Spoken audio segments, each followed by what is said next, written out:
Donc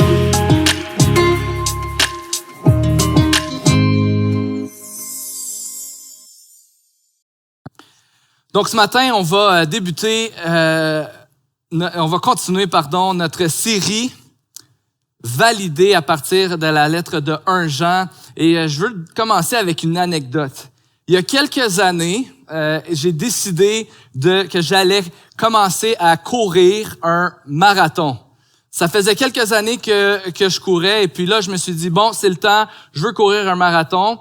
Et pour ceux qui ne savent pas, un marathon, c'est 42,2 kilomètres de course. Donc, c'est totalement fou. Si vous vous dites c'est fou, oui, vous avez raison. Mais c'est ça, j'avais couru depuis quelques années puis je m'étais dit, j'aimerais ça faire ça.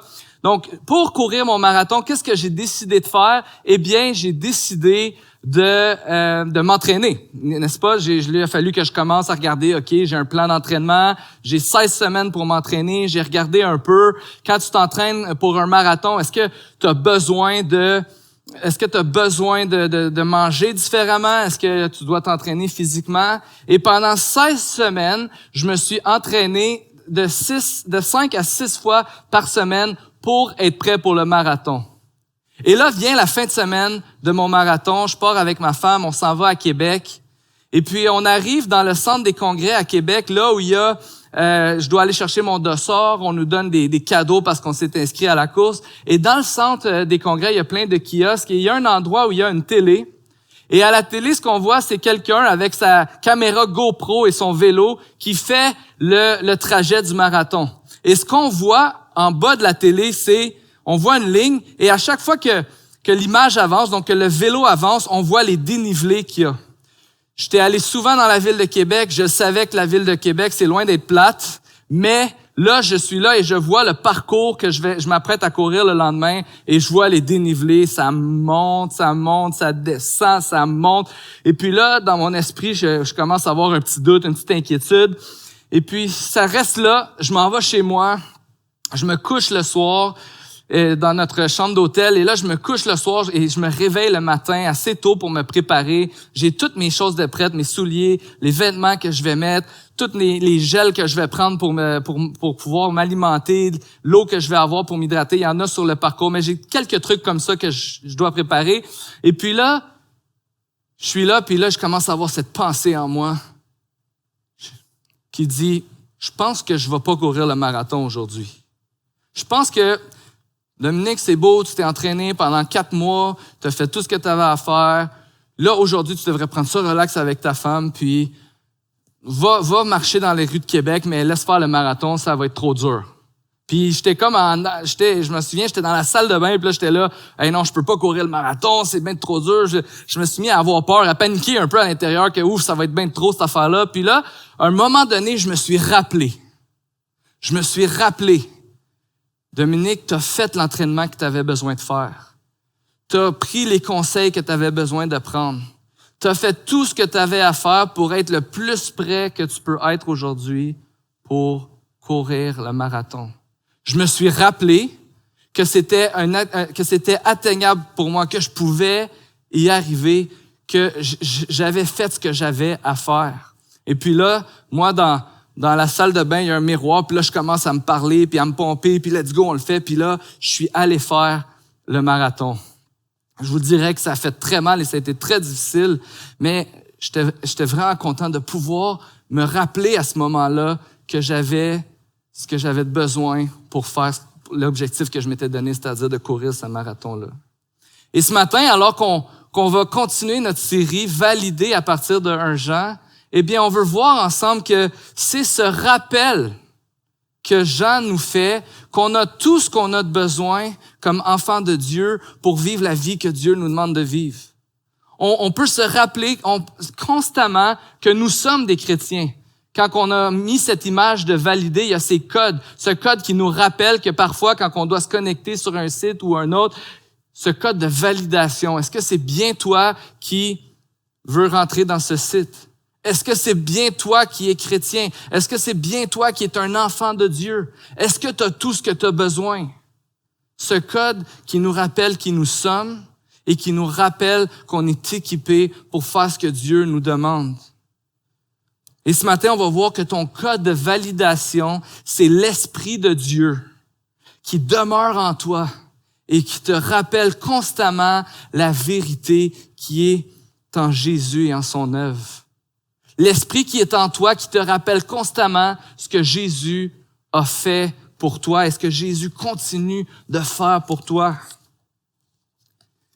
Et pour ce faire, ce matin, on va regarder ensemble dans la lettre de 1 Jean au chapitre 2 à partir du verset 18.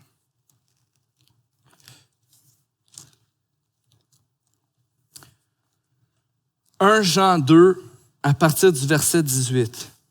Petits enfants, c'est la dernière heure. Vous avez appris que l'Antichrist vient. Or déjà maintenant, il y a plusieurs antichrists.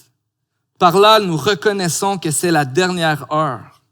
Ils sont sortis du milieu de nous, mais ils n'étaient pas des nôtres, car s'ils avaient été des nôtres, ils seraient restés avec nous.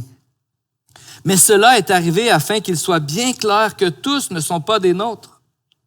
Quant à vous, vous avez l'onction donnée par celui qui est saint, et vous avez toute connaissance.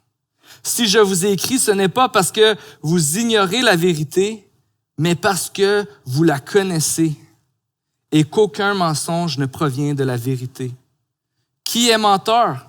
N'est-ce pas celui qui nie que Jésus est le Messie? Tel est l'Antichrist, celui qui nie le Père et le Fils. Si quelqu'un nie le Fils, il n'a pas non plus le Père. Celui qui se déclare publiquement pour le Fils a aussi le Père. Pour votre part, retenez donc ce que vous avez entendu dès le commencement. Si ce que vous avez entendu depuis le début demeure en vous, et vous demeurez vous aussi dans le Fils et dans le Père. Et voici ce qu'il nous a lui-même promis. C'est la vie éternelle. Je vous ai écrit cela par rapport à ceux qui vous égarent. Quant à vous, l'onction que vous avez reçue de Christ demeure en vous et vous n'avez pas besoin qu'on vous enseigne. Au contraire, puisque la même onction vous enseigne sur toute chose, qu'elle est véridique et dépourvue de mensonges, vous demeurerez en lui comme elle vous l'a appris. Et maintenant, petits enfants, demeurez en lui.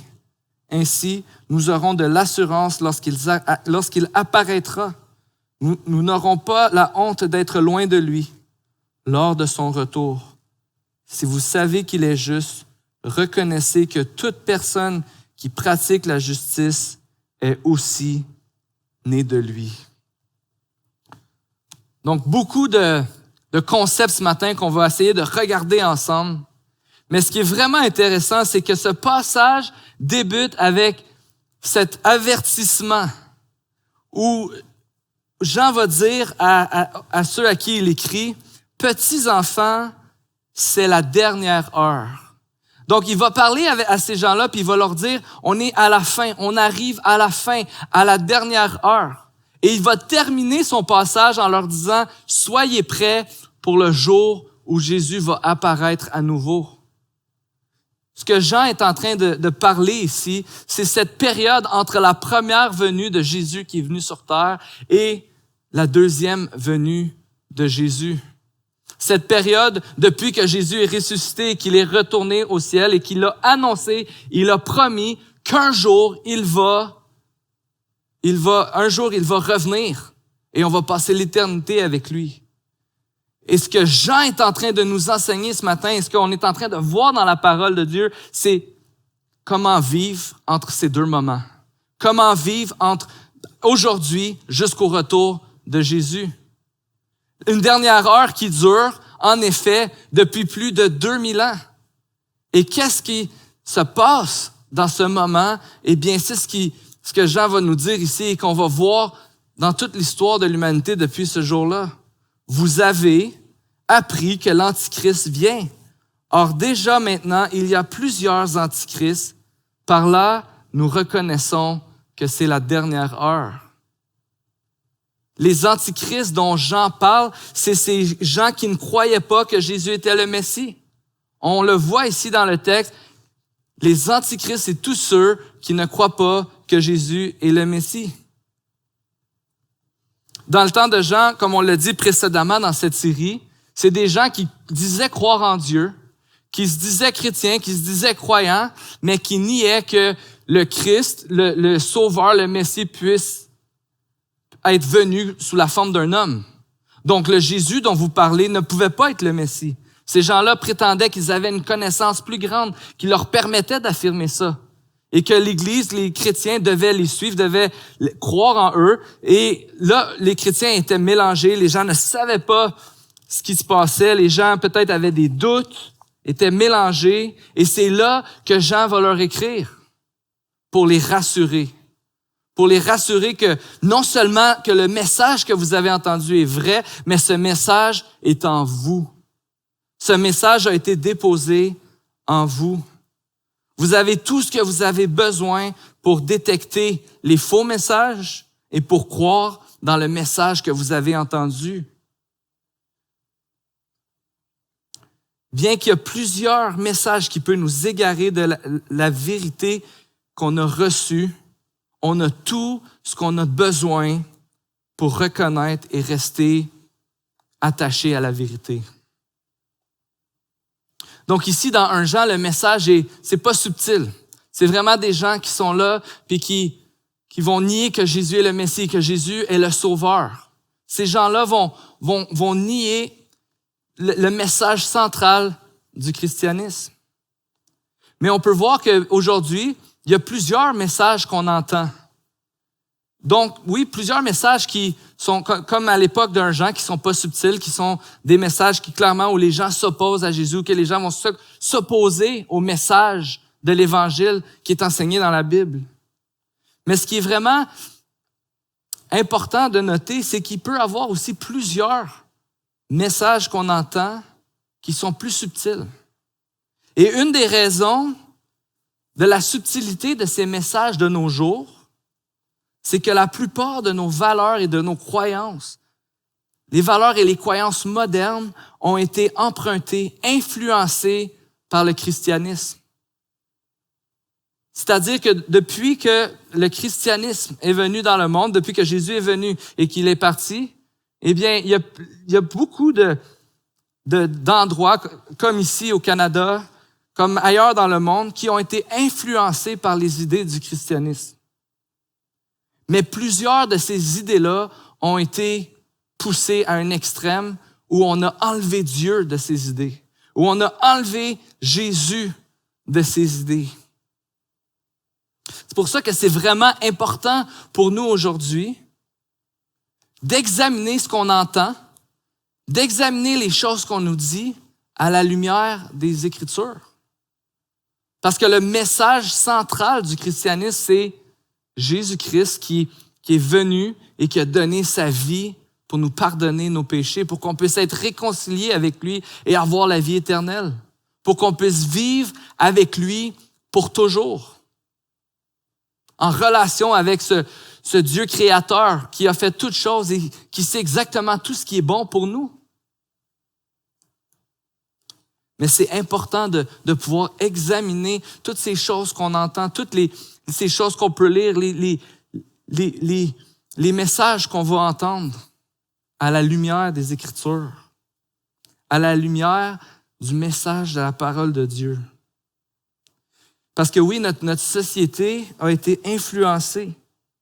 Donc, on peut des fois entendre des choses qui ont des bonnes valeurs, qui ont des bonnes choses dedans, mais on va remarquer que Jésus n'est pas dans ces choses, que Jésus n'est pas le centre de ces choses-là. Et en étudiant la parole de Dieu, on veut être capable de reconnaître et d'avoir le discernement qu'on a besoin pour reconnaître ces enseignements. La plupart des choses qu'on va entendre aujourd'hui vont mettre l'être humain au centre de l'histoire, au centre de la démarche, au centre des préoccupations. On ne va pas se demander ce que Dieu pense ou ce que Dieu veut. Au contraire, on cherche encore moins à se tourner vers Dieu pour avoir la solution. Quand j'étais à l'université, j'étudiais à la psychoéducation. La psychoéducation, c'est un programme où tu vas travailler avec des gens, la plupart du temps avec des jeunes, mais avec des gens qui ont des difficultés d'adaptation psychosociale qu'on appelait. Donc, ça peut être, par exemple, des troubles d'apprentissage, de la déficience intellectuelle. Ça peut aller jusqu'à la délinquance ou la criminalité. Travailler avec les gens puis les aider à s'adapter dans leur milieu de vie. Et une des croyances fondamentales de ce champ d'études-là, c'est l'humanisme. Et l'humanisme met l'être humain au centre de la réflexion et de la valeur. L'humanisme dit que l'être humain est fondamentalement bon et a tout en lui pour réussir. Et un jour, j'ai une enseignante à l'université dans un de nos cours qui a demandé à main levée qui ne croit pas que l'être humain est fondamentalement bon. Et c'était alimenté par cette croyance de l'humanisme. L'humanisme va dire que pour vivre librement et pour sortir de nos difficultés, on a tout en nous pour réussir. Selon les humanistes, l'être humain est fondamentalement bon et c'est la société qui va le corrompre. L'humanisme va donc mettre un grand accent, un accent important, une grande importance sur la valeur de l'être humain et va être plutôt optimiste sur sa capacité à trouver des solutions pour sortir de ses problèmes et de se développer. Donc, avec cette pensée en tête, notre enseignante nous a demandé qui ici ne croit pas que l'être humain est fondamentalement bon? Et avant que quelqu'un ou que des gens lèvent la main, elle va rajouter ceci. Si vous ne croyez pas que l'être humain est fondamentalement bon, mais vous n'allez pas réussir à travailler dans ce domaine. Vous n'allez pas réussir à aider les gens. Si vous ne croyez pas que les gens sont fondamentalement bons, vous n'allez pas pouvoir aider autrui. Et dans toute la classe, il y a seulement 2 personnes qui ont levé la main. Maintenant, je suis un de ceux qui a levé la main. Mais j'étais pas d'accord avec cette idée, avec cette affirmation que j'allais pas être capable d'aider les gens, que j'allais pas être capable de donner de l'espoir à ceux qui sont dans le besoin.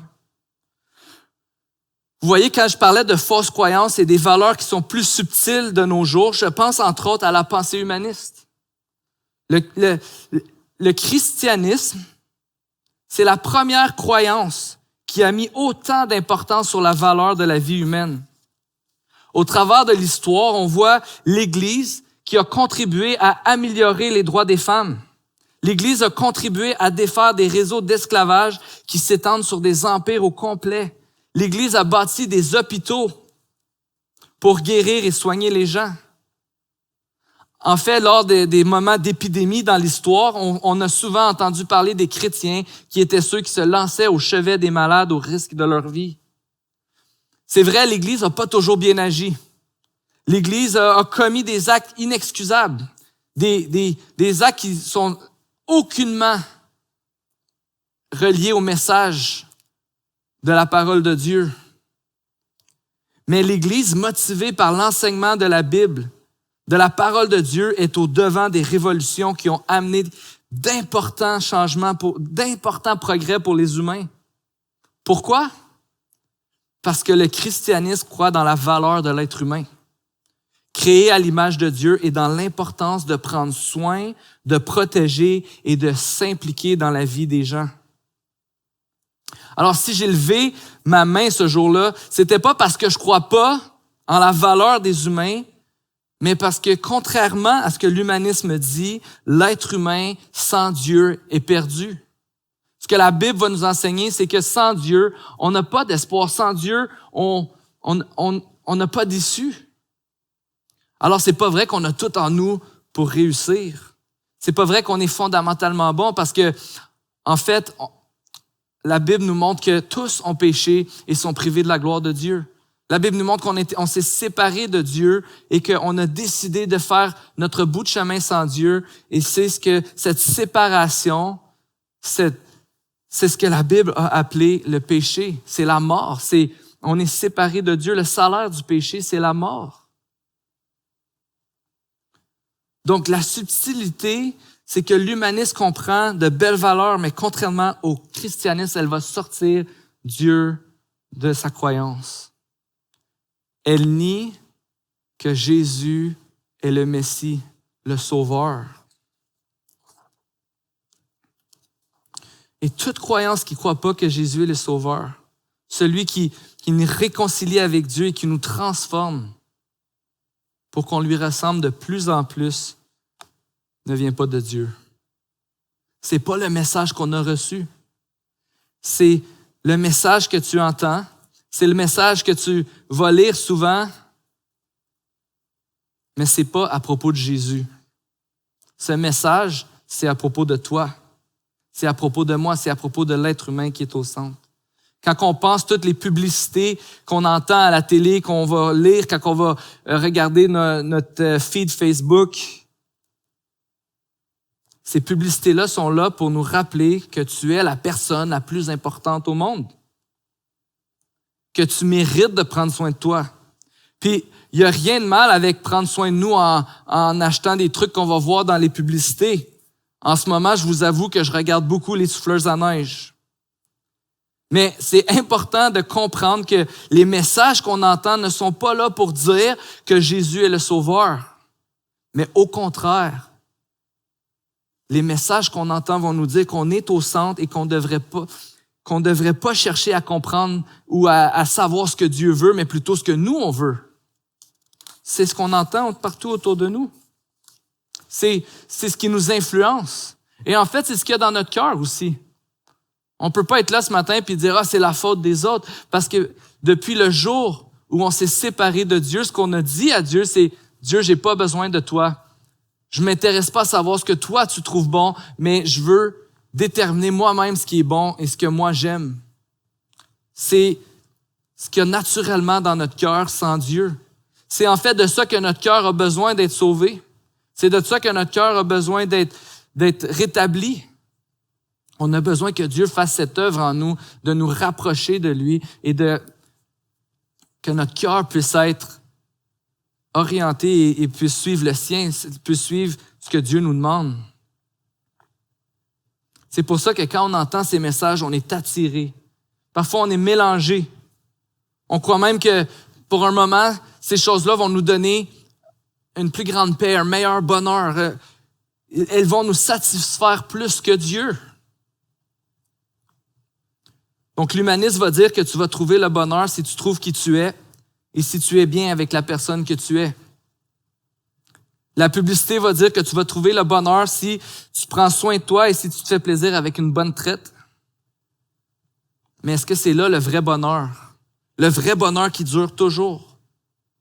Est-ce qu'on doit écouter ces messages et les laisser former notre esprit, les laisser former nos croyances? Ce que Jean va nous dire, c'est qu'au milieu de tous ces messages qu'on entend, de tous ces doutes qu'ils vont créer, de ce faux évangile qui va nous être annoncé, tu as tout en toi pour te rappeler le message que tu as entendu, le message que tu as cru. Tu as tout en toi pour te rappeler la vérité qui se trouve en Jésus et en son œuvre. Et on va retourner dans le passage et lire à partir du verset 20. Quant à vous, vous avez l'onction donnée par celui qui est saint et vous avez toute connaissance. Si je vous écris, ce n'est pas parce que vous ignorez la vérité, mais parce que vous la connaissez et qu'aucun mensonge ne provient de la vérité. Vous avez l'onction donnée par celui qui est saint. Quand on met notre confiance en Jésus et qu'on croit que Jésus est mort pour nos péchés, quand Jésus est notre Seigneur, eh bien, ce qu'on reçoit, c'est le don de l'Esprit de Dieu qui habite en nous. Ici, Jean rappelle à l'Église que vous avez reçu l'onction, c'est-à-dire l'Esprit de Dieu qui habite en vous. Et c'est vraiment intéressant parce que l'onction dont il nous parle ici, on le voit 2 fois dans le Nouveau Testament et c'est dans ce passage. Mais l'onction L'onction se trouve à plusieurs reprises dans l'Ancien Testament. Et ce qu'on voit dans l'Ancien Testament, ce terme-là qu'on va retrouver à plusieurs reprises dans l'Ancien Testament, eh bien, ça fait référence à l'huile d'onction qu'on versait sur des gens et sur des objets qui étaient destinés à servir Dieu, qui étaient destinés à se consacrer à l'œuvre de Dieu. Et c'est le terme qui est utilisé ici dans 1 Jean. Et si à cette époque, les sacrificateurs et les prêtres étaient oints, recevaient l'onction pour représenter le peuple auprès de Dieu, pour recevoir l'enseignement qu'ils allaient transmettre au peuple ou pour faire des sacrifices pour le peuple, donc c'est-à-dire qu'ils avaient cette connexion avec Dieu et Dieu les utilisait pour qu'ils puissent le communiquer, pour servir le peuple. Eh bien, maintenant, c'est pas seulement quelques personnes qui reçoivent l'onction, qui peuvent comprendre le message de Dieu, mais cette onction, elle est versée sur tous les chrétiens qui reçoivent l'Esprit de Dieu. Cette onction est en chacun des enfants de Dieu. Et c'est l'Esprit qui nous témoigne de la vérité qui est en nous. En fait, ce que l'Esprit fait, c'est que à chaque jour, il te rappelle que Jésus est ton sauveur, que Jésus est mort pour toi, que Jésus est la vérité, que Jésus est la solution. À chaque jour, c'est le travail que l'Esprit fait. C'est probablement dans toute l'œuvre de l'Esprit, et parfois on se pose des questions sur « mais qu'est-ce que ça veut dire que l'Esprit est en moi? » C'est probablement ou sinon l'œuvre la plus importante de l'Esprit qui est en nous et qui nous valide à chaque jour et qui nous dit qui nous sommes. Tu es un enfant de Dieu. Jésus-Christ est mort pour toi. Jésus-Christ a donné sa vie pour que tu puisses avoir la vie. Et c'est toute la richesse de l'Église. Chacun d'entre nous, les frères et sœurs, les croyants, on peut étudier la parole ensemble. On peut se reprendre, s'encourager, s'accompagner à rester accroché à la vérité qu'on a reçue. Parce que l'Esprit de Dieu témoigne de la vérité qui est en nous et nous aide à discerner la parole de Dieu, la parole que Dieu nous a laissée, les Écritures que Dieu nous a laissées, qu'on peut comprendre et les mettre en pratique pour se rappeler qui est Dieu, ce que Dieu a fait pour nous et qu'il est la vérité qu'on a besoin au quotidien.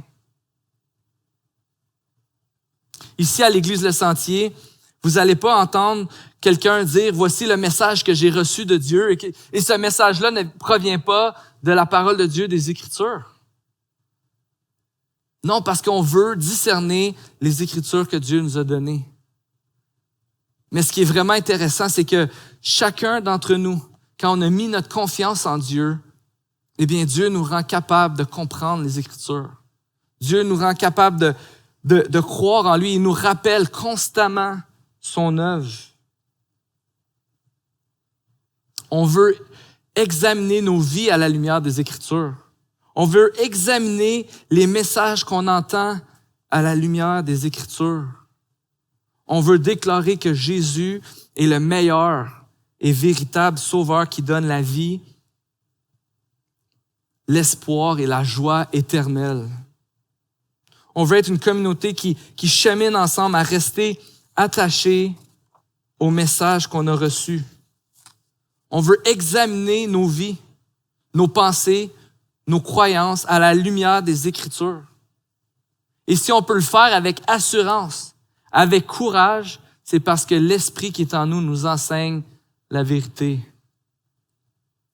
Et c'est pour ça que Jean va dire ici, le verset 27. « Quant à vous, l'onction que vous avez reçue de Christ demeure en vous et vous n'avez pas besoin qu'on vous enseigne. » Et c'est ce qu'il est en train de dire ici. Il n'est pas en train de dire que de s'enseigner les uns les autres, de persévérer dans la parole de Dieu, de recevoir un enseignement le dimanche, que ça c'est mal. C'est pas ce qu'il est en train de dire.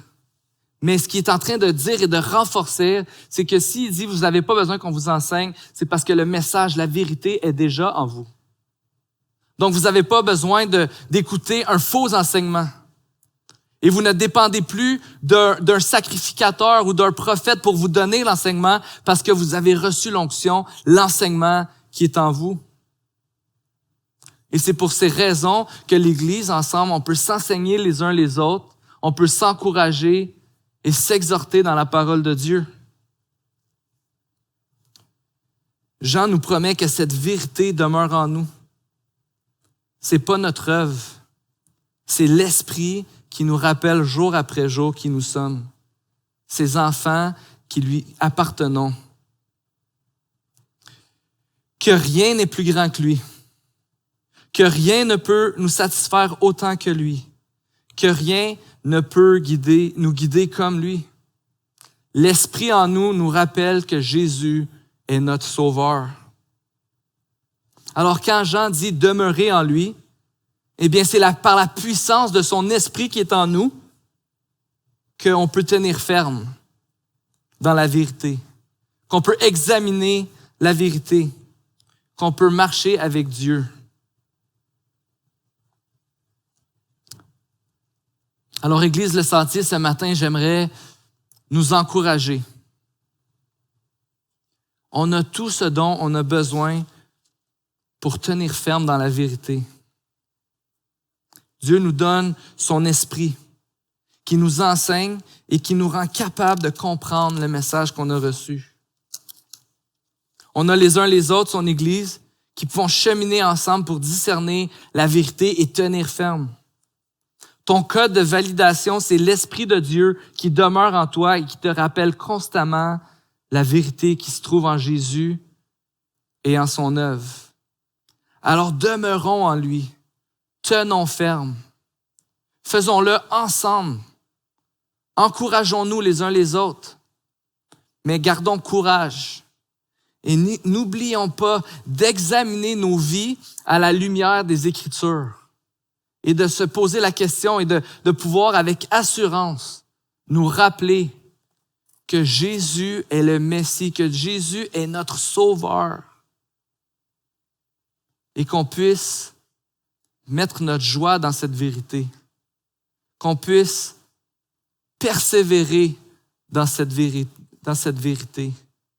Alors je vous invite ce matin à persévérer dans sa parole, à parler avec lui au quotidien, lui demander de l'aide, lui demander qu'il nous éclaire, lui demander qu'il puisse être avec vous pour qu'on puisse rester attaché à lui. Rappelle-toi, ton code de validation, c'est l'Esprit qui te rappelle jour après jour que Jésus est mort à la croix pour tes péchés, qu'il t'a réconcilié avec Dieu et que tu es son enfant. Prions ensemble. Merci Seigneur pour ta parole, pour la vérité que tu nous as donnée. Merci pour ton esprit, Seigneur. On te prie que cette semaine, ça peut être une semaine où on puisse, Seigneur, être encouragé dans ta parole, qu'on puisse être encouragé par la vérité qui est en nous. Que ton esprit puisse nous éclairer, Seigneur. Qu'on puisse rester attaché à toi et à ton œuvre. Qu'on puisse être excité par ce que tu as fait pour nous et voir à quel point ça fait une différence dans nos vies. Merci pour tout ce que tu fais pour nous, Seigneur Jésus. C'est dans ton nom qu'on te prie. Amen.